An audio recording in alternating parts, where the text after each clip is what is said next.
Donc rapidement, même si à peu près tout le monde ici nous connaît, l'ALEC, association 1901, qui est reconnue d'intérêt général, qui a pour but, comme le disait Madame Touzard, qui avait pour but initialement de faire de la sensibilisation aux économies d'énergie et d'eau, essentiellement au niveau du bâtiment. Et effectivement, depuis 3-4 ans, on a ajouté le C à l'Agence locale de l'énergie pour ajouter le climat, parce qu'on a un impact à énergie et eau sur plusieurs thématiques. Donc on a là, on va parler alimentation. On est en train d'essayer de développer aussi l'aspect mobilité. Donc, l'idée effectivement de toucher, on va dire, l'ensemble des thématiques qui ont un impact environnemental sur les consommations d'énergie et d'eau. On intervient à différents niveaux, sur différents publics, donc auprès des particuliers pour du conseil aux particuliers, auprès des communes sur l'aspect bâtiment public, mais aussi au niveau des scolaires, qui a été justement un projet qui a été la genèse finalement des écominos passe à table, parce qu'avant les écominos passe à table, il y avait un défi qui s'appelait le défi des écominos pour faire des économies d'énergie et d'eau dans son école. Et comme ce défi était basé sur de la concertation entre tous les acteurs qui intervenaient au sein du bâtiment scolaire, donc ceux qui vivaient dans le bâtiment et ceux qui géraient le bâtiment, ce format d'atelier de concertation pour essayer de trouver des actions communes à mettre en place pour optimiser le fonctionnement du bâtiment et faire des économies a plu. Et c'est dans ce cadre-là qu'on a été sollicité pour travailler sur la restauration scolaire.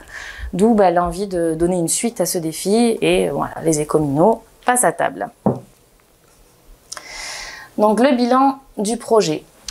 Je viens de parler de la naissance du projet sur les suites du défi des écominos. Donc il y a une stagiaire qui est venue pendant 6 mois à l'ALEC essayer de voir quel format on pouvait donner à un accompagnement lié à la restauration scolaire. Donc les écominos passent à table est né en 2019. On a répondu à des appels à projets pour qu'ils soient financés parce que c'est un projet expérimental. C'est la première fois qu'on travaille sur ce domaine-là. Donc il a démarré en 2019 et a été financé par 2 appels à projets, notamment Fondation de France et la région Occitanie. Et puis une partie de financement sur notre fonctionnement, donc des parties de la métropole qui financent bien entendu le projet.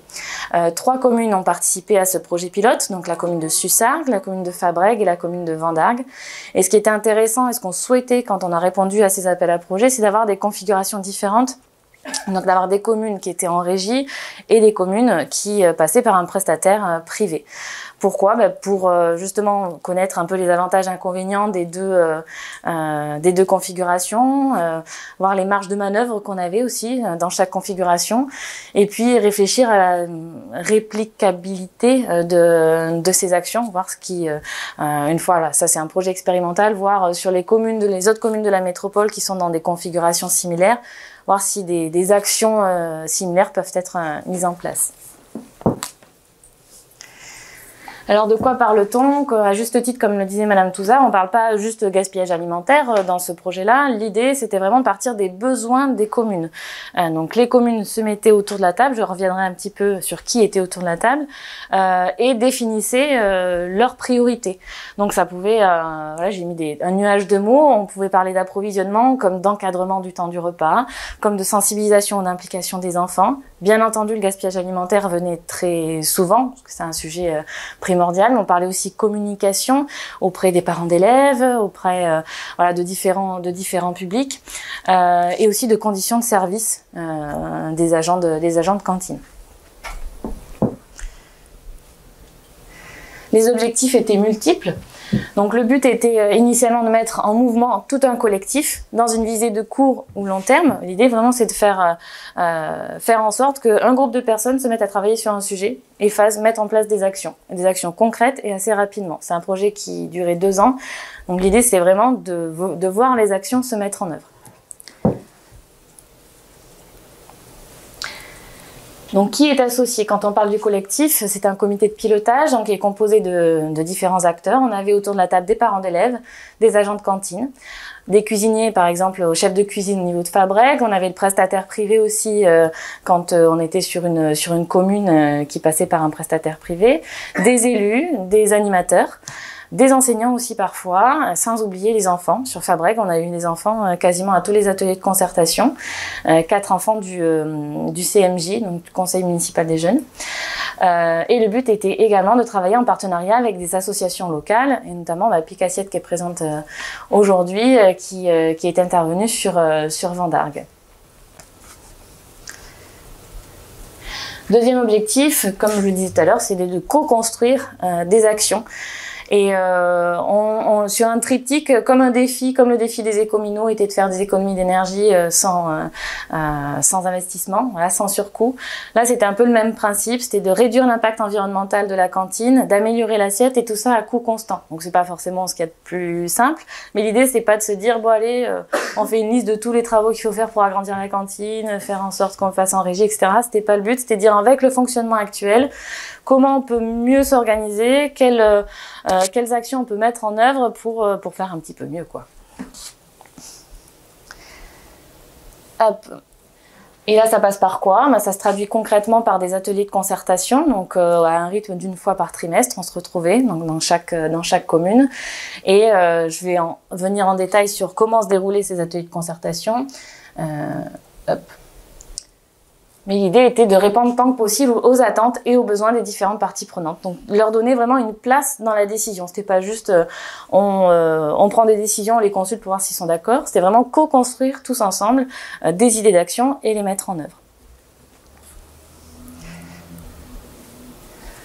Et enfin, autre principe du projet, c'était de croiser les expériences et d'être inspiré par d'autres témoignages. Ah oui, alors j'ai fait une animation, c'est pas pratique.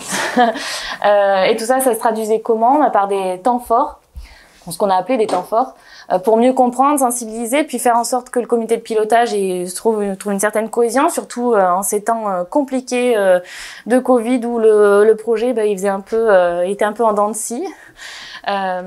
Et donc ça s'est traduit comment? Par exemple, je suis allée dans les cantines de Fabrègues interroger tous les enfants demi-pensionnaires pour savoir ce qu'ils pensaient de leur cantine. Donc j'ai vu 266 enfants pour savoir s'ils connaissaient la personne qui cuisinait leur plat le midi, etc. Donc c'était très instructif. On a également organisé une visite de la cuisine centrale du prestataire privé des communes de Vendargues et Sussargues. On a également organisé un repas tout simplement à la cantine avec le comité de pilotage parce que l'idée c'était de savoir de quoi on parlait.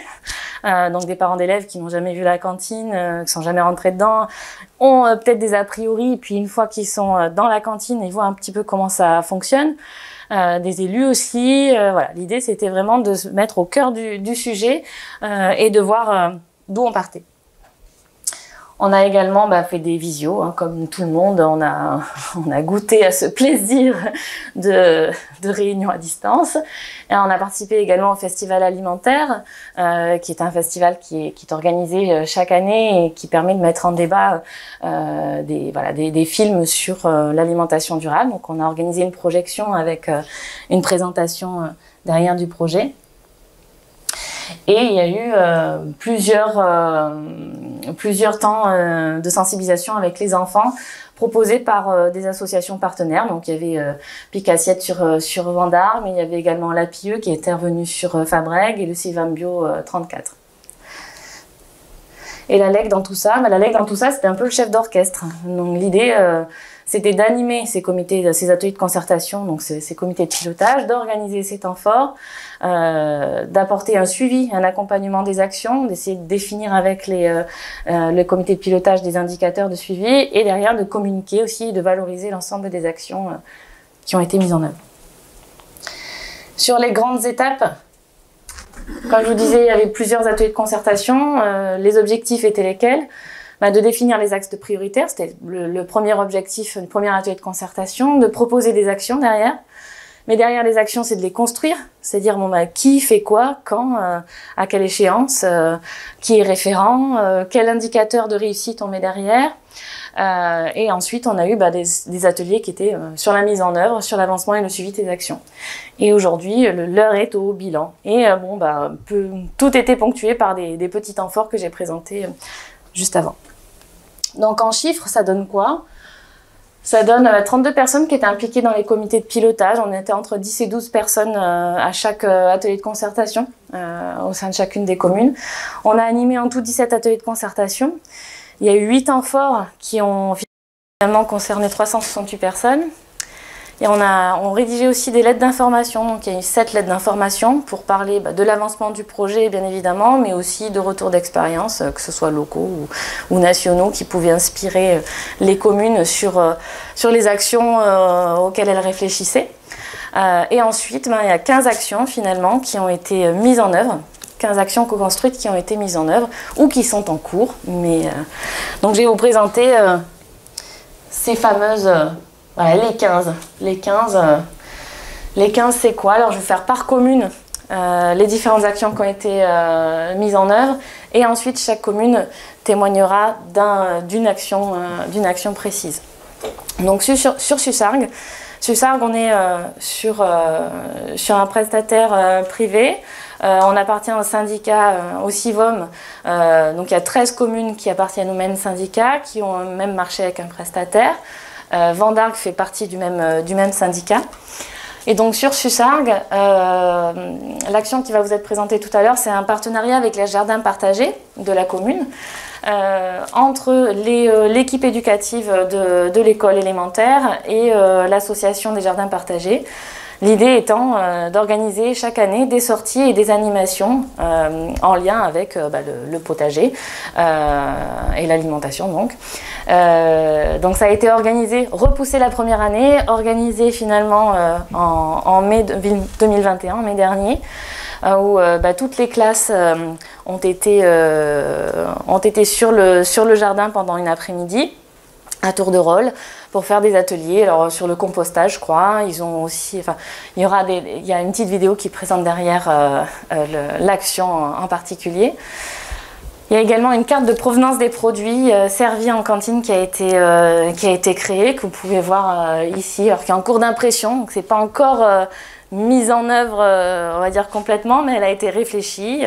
L'idée, c'est d'avoir des petites magnettes de fruits et légumes, de produits laitiers, etc., et de les placer en fonction des données fournies par le prestataire sur la carte, pour que les enfants aient ce temps de sensibilisation sur aujourd'hui on mange quoi? On mange des légumes qui viennent de là. Voilà. On a fait une carte régionale et l'idée effectivement c'est d'arriver à positionner ces provenances avec les enfants. Il y a aussi les petits déjeuners qui ont été organisés avec les restes de la veille. Qui n'avaient pas été touchés bien entendu, mais des restes de fruits, des restes de pain qui n'avaient pas été distribués, etc. Donc avec les animateurs du périscolaire. Et enfin, il y a un recensement des producteurs locaux qui a été initié pour organiser les goûters du centre de loisirs. L'idée étant, in fine, d'arriver à proposer quelque chose de local et éventuellement de cuisiner sur place les goûters pour les enfants du centre de loisirs. Voilà pour Sussargues. Sur Vendargues, c'était très axé gaspillage alimentaire, une des grosses priorités de la commune. Donc il y a une mise en place d'un diagnostic gaspillage alimentaire sur l'ensemble des cantines de la commune, en partenariat avec l'association Pic-Assiette. Il y a également un travail sur la communication qui a été réalisé. Donc ils ont créé une identité visuelle, que vous voyez un petit peu les deux petits-enfants dans leur assiette, pour parler régulièrement des actions dans les cantines. L'idée, c'est d'utiliser l'ensemble des réseaux sociaux de la commune pour communiquer auprès des parents d'élèves sur le marché, par exemple, sur le format finalement de la restauration scolaire, ce que c'est une composante, pourquoi il y en a 4 et pas 5. Voilà, essayer de communiquer et d'apporter plus d'informations pour que les parents puissent comprendre un petit peu ce qui se passe au niveau de la cantine de leurs enfants. Donc des affiches que vous voyez ici, vous aurez un détail en témoignage ensuite sur les diagnostics qui ont été menés.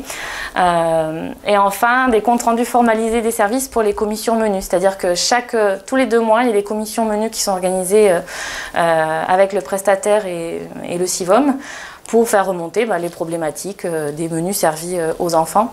Et l'idée, c'était justement grâce à ces diagnostics gaspillage alimentaire et aux actions qui ont été menées avec les agents, donc vous verrez plus de détails ensuite, d'envoyer avant chaque commission le compte rendu finalement de ce qui s'est passé les 2 derniers mois dans les cantines de Vendargues. Et sur Fabrègues, enfin, alors Fabrègues, on est sur une configuration différente où on est en régie, donc plus simple, on va dire, de mettre en place des actions plus rapidement, disons. Il y a eu la mise en place d'un challenge anti-gaspi chaque premier vendredi du mois, donc ça a commencé en septembre dernier. Il y a également la création d'une boîte à idées que vous voyez ici, qui s'appelle Madame Légumos, et de fiches recettes également pour suggérer des recettes aux chefs cuisiniers. Ils ont également testé des plateaux compartimentés pour les maternelles, pour voir si c'était intéressant ou pas qu'ils aient tout servi au même moment, de l'entrée jusqu'au dessert. Donc voilà, alors, on pourra en parler ensuite. Il y a également une sensibilisation des enfants à l'équilibre nutritionnel, l'animation d'ateliers de sensibilisation, comme je disais tout à l'heure, par des associations partenaires. La création d'une zone tampon. Alors dans la vidéo qui va suivre, vous expliquerez ce que c'est cette zone tampon.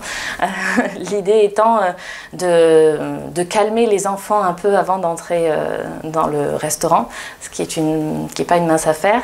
Voilà, l'idée de cette zone tampon est là, et également donc la réalisation d'une enquête de satisfaction, comme je le disais tout à l'heure, auprès des enfants, qui est parue dans le bulletin municipal et qui nous a aidé finalement au niveau des ateliers de concertation à orienter aussi les actions du comité de pilotage. Et dans les tuyaux, parce que là c'est les 15 qui ont été mis en œuvre les deux dernières années, à Sussargues, alors à Sussargues, il y a plein de choses qui ont été mises en stand-by parce qu'il y a des travaux d'extension qui sont prévus, qui étaient prévus avant le projet, mais qui débutent en janvier. L'idée, c'est de mettre en place un compost pédagogique. Alors, ils se sont posé la question, est-ce qu'on fait un compost qui servira ensuite, par exemple, au jardin partagé? C'était la question. Ou est-ce qu'on fait un simple compost pédagogique? Donc, dans un premier temps, ils vont mettre un compost pédagogique pour voir s'ils arrivent à l'entretenir, à avoir un référent qui puisse surveiller tout ça avec les enfants. La mise en place d'un diagnostic gaspillage alimentaire, parce que dans le cadre du marché qu'ils ont avec le prestataire privé, ils ont pu recevoir une table de tri et de pesée, mais ils n'ont pas pu pour l'instant s'en servir parce que cause Covid, ils sont un petit peu disséminés dans différentes salles. Alors voilà, pour respecter des distances, et alors que c'est pas du tout leur fonctionnement classique, mais une fois que la nouvelle cantine sera sortie de terre, ça devrait être mis en place. Et également tester des partenariats, comme je disais tout à l'heure, on a recensé les producteurs, là maintenant l'idée c'est de passer à un partenariat concret pour les goûters du centre de loisirs. Sur Vendargues, pour aller plus loin en termes de communication, on s'est posé la question d'organiser des réunions spécifiques restauration scolaire à destination des parents d'élèves, au moins une fois par an, pour parler, recueillir les questions et puis pour expliquer un petit peu comment ça se passe. Et également de mettre en place, alors ça c'est déjà initié, finalement, mettre en place des pesées une fois par mois sur une semaine, avec l'appréciation des repas par les enfants. Et de prévoir, ça n'est pas encore fait, c'est pour ça que j'ai mis dans les actions à venir, un affichage des résultats sur une des cantines. Et à Fabrègues, qui est dans les tuyaux, c'est de la faire vivre cette zone tampon, parce qu'on va vous expliquer un petit peu ce qu'il en ressort, d'installer des ardoises menus aussi à l'entrée des cantines pour expliquer en amont ce qui va être servi, et poursuivre la co-construction d'actions dans les futures commissions de restauration, parce que Fabrègues avait déjà des commissions de restauration d'instaurer, mais l'idée c'est d'arriver à poursuivre finalement cette dynamique de co-construction d'actions, parce que ça a été quelque chose qui leur a plu. Les points forts de ce projet, avec un grand soleil La diversité des acteurs présents. Alors pour avoir animé ce projet, j'ai été agréablement surprise du nombre de personnes présentes à ces ateliers de concertation. Même malgré les hauts et les bas liés au contexte sanitaire, j'ai toujours eu une dizaine de personnes à chaque atelier, donc c'était plutôt voilà, très intéressant et enrichissant. Et la diversité surtout des acteurs, c'est-à-dire que j'avais des enfants, mais aussi des parents d'élèves, des agents de cantine, un chef cuisinier, un prestataire privé. Voilà, je ne me retrouvais pas toujours avec, j'ai rien contre les DGS, mais avec un DGS, voilà, les gens des services que je vois plus régulièrement. Il y avait vraiment l'ensemble des acteurs voilà, concernés. C'était un temps dédié à la réflexion, à la création. Je pense que c'est aussi pour ça que les gens avaient besoin de ce temps-là. Dans un contexte aussi un peu lourd, c'était un moyen de se vider la tête et de penser positif.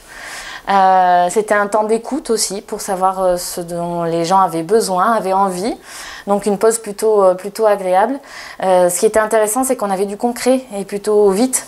Il s'est passé plein de choses finalement en 2 ans, malgré plein de hauts et de bas. Il y a beaucoup d'actions qui ont été mises en œuvre. Et donc il y a eu aussi beaucoup d'exemples qui ont motivé. Donc dans le cadre de nos temps forts, ça a permis aussi de motiver les troupes.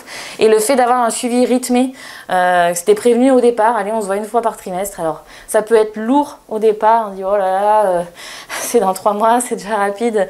Mais finalement ça a permis de structurer les actions et de motiver les troupes jusqu'à la fin.